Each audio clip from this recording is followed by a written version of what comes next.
Toxic masculinity is a term that gets thrown about way too much by people who can't even explain what it means. And those people are feminists and modernists who label everything traditionally masculine as toxic masculinity.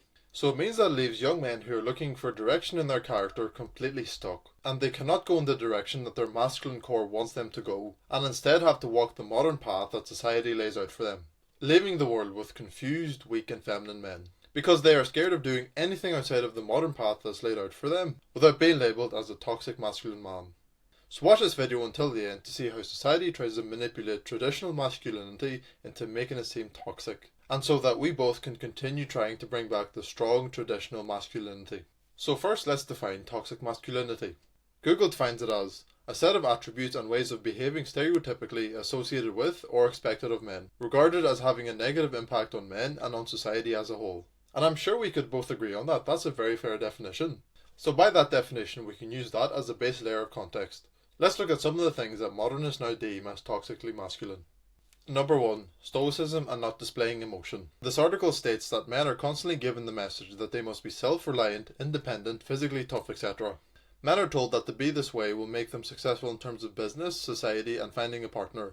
Being vulnerable will cause men to be ridiculed, and that emotion is treated as a feminine characteristic. Stifling emotion is seen as true manliness. From childhood, males are shamed to conform with the standard that to show emotion is weak and feminine. Yes, men need to be self-reliant, independent, and physically tough. That is what makes a man and sets him apart from being a woman. And that is exactly how men have been for thousands of years, and is what made men able to protect and provide for their loved ones, which is literally what being a man is all about. And yes, it will make men successful in terms of business, society, and finding a partner. What are the first words that come to your mind when you think of business? Probably stress or confusion. And if anybody, not only men, give in to those emotions, they will not be successful in terms of business. It will make him successful in society because he will be known as a strong man who doesn't crumble when experiencing strong negative emotions. And he will be able to protect, provide for, and help his people's problems because he will be stoic. And it will make him successful in terms of finding a partner because he will be strong, be able to lead, and not depend on anyone when he has a wife and family. Since what good is the head of the house if he looks at others for help, is weak, and can't lead? And yes, being vulnerable will cause men to be ridiculed, because men are judged based on their competence. And if you worry too much about how you're feeling instead of getting any work done, you will be ridiculed.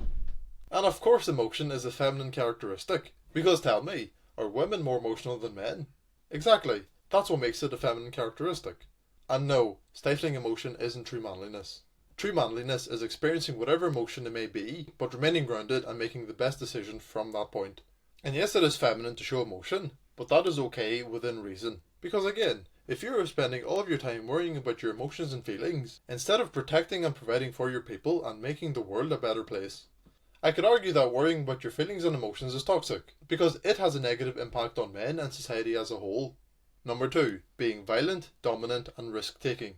Statistically, men commit significantly more violent crimes than women. There are numerous reasons for this, but there are clear links between male-instigated violence and the need men have to use aggression and violence to prove their masculinity and bolster confidence in their masculine identity. To be preoccupied with power and dominance to a point that it causes harm to others, such as verbal, physical, and online bullying. One study found that over a quarter of men thought that they should have the final word in relationships. Over a third of men believed that they had the right to know where their female partner was at all times. Connected to male dominance, toxic masculinity encourages taking risks to demonstrate dominance. Men who buy into this are more likely to take extreme measures such as perpetrate violence, drive dangerously, gamble, and abuse drugs. Yes, men commit more crimes than women because they have much more testosterone flowing through their body, causing them to take more risks and be more aggressive when it comes to asserting dominance. And yes, men need to use violence and aggression to prove their masculinity and have confidence in their masculine identity. Because life is war for men, and it means that men need to prove their competence to get all the things that they want from life. And sometimes that will mean using violence and aggression. Let's put together a scenario. Say you are on a boat travelling somewhere and then the ship crashes and then everyone is stranded on an island. And then deciding what to do, you and another man get into a disagreement about what everyone should be doing and what the goal should be. You're certain that you are right and that he is wrong. And you know that if you keep holding your ground, it will turn into a fight. So you back down and let the other man be right. Tell me, how would you feel about that? You'd feel incredibly embarrassed and emasculated without a doubt. Because you may not think about it consciously, but you do want to be the alpha male in the group. You want to be the strongest, most dominant and competent man. And if you had the opportunity to be that man and lost, you wouldn't even want to be seen again. And there is nothing wrong with any of that. That is just how men operate. And it isn't even about the actual fight. It's about you standing up for what you believe is right, even if it means putting yourself in danger. That's why men go out to war and are ready to die, because they are fighting for what they believe in and what they think is right. Being preoccupied with power and dominance to the point where it causes verbal and physical harm, alongside online bullying, isn't a problem with masculinity exactly. The problem here would be a lack of masculinity.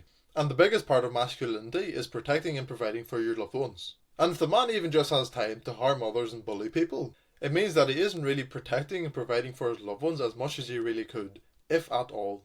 Therefore, the problem is a lack of masculinity. Yes, it makes sense that the men should have the last word in relationships. Men are genetically programmed to lead, by being more logical, decisive and emotionally grounded. In addition to the fact that most women do not want to lead, and do not want to make the majority of decisions in the relationship. And yes, it makes sense that men want to know where their woman is at all times, considering the fact that the woman belongs to the man, so that they can be protected and provided for. And neither of those things can happen if the man doesn't even know where the woman is. It's like a father being called toxic because he wants to know where his adult daughter is. Sure, the daughter can look after herself, but it's the father's responsibility to look after her until she gets married and gets passed on to the husband. Wanting to know where your woman is at absolutely all times is a bit much for me. My limit to this will be knowing where my woman is most of the time.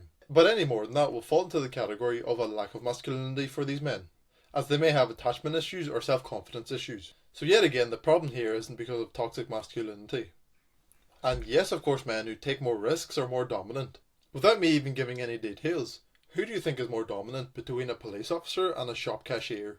Of course he chose the police officer, because of his willingness to take risks shows that he is worthy to have power and influence over others, since he has the experience of having gone through things, and is willing to put himself into danger to protect people. However, taking risks takes a bad turn when it comes into the realm of perpetrating violence, driving dangerously, gambling and abusing drugs. And once again, these things would show that there is a lack of masculinity rather than it being toxic, as the mentioned risks are very degenerate examples, and are the type of risks that men would take when they have no purpose, and just want to get any sort of feeling from everyday life. But saying vaguely that taking any type of risks is bad is beyond ridiculous. Because if there was someone breaking into your home or your house caught on fire, for example, you would call the emergency services in the hopes that there would be men willing to take extreme risks to save you from the danger that you're experiencing, and that is extremely necessary. And number 3, not being a feminist ally. It is unsurprising that the overly masculine would reject men who identify as the allies of feminists. Research shows that men engaging in feminist activism are the targets of harassment by men who prescribe to toxic masculinity, as it is perceived as feminine and nonconformist to toxic masculinity. What honest man who can think for himself would support feminism, a movement that merely supports women, leaving no benefit or even detriment to children, men and families? Every single man should be supporting traditionalism, which is a movement that supports men, women, children and families. The reason any men support feminism is because they are weak and feminine men, who want to impress women by showing how much they support them and showing that they're on their side, with the hopes of getting some pussy from them at some point. And that is undoubtedly more toxic than the men who want to protect and provide for women, including if it means that they have the final word and have to know where they are most of the time. I could go through more of that article or even look at other ones, but I imagine there will start to be a lot of repetition. And I did make a video on why feminism is selfish and why traditionalism is right, and so you can watch that if you want more information on this kind of topic. If none of those examples of toxic masculinity are true, then what actually would be an example? So for a man to be toxically masculine, he must first of course be masculine, which means he must be strong, stoic, virtuous, driven and dominant at the very least. And then he has to become toxic. So say he married a woman, started a family and got a very good job. And he did all of those things with the intention of covering up that he sex trafficked children, while also dealing drugs, so that he can provide more money for his family. In that scenario, the man is very masculine, and he has no lack of masculinity. But what he is doing is bringing a net negative to men and society as a whole, and so that would be toxically masculine. But most everyday examples that you can think of are not a result from toxic masculinity due to too much masculinity, but instead are a result of a lack of masculinity. So help spread this message and get your masculinity up.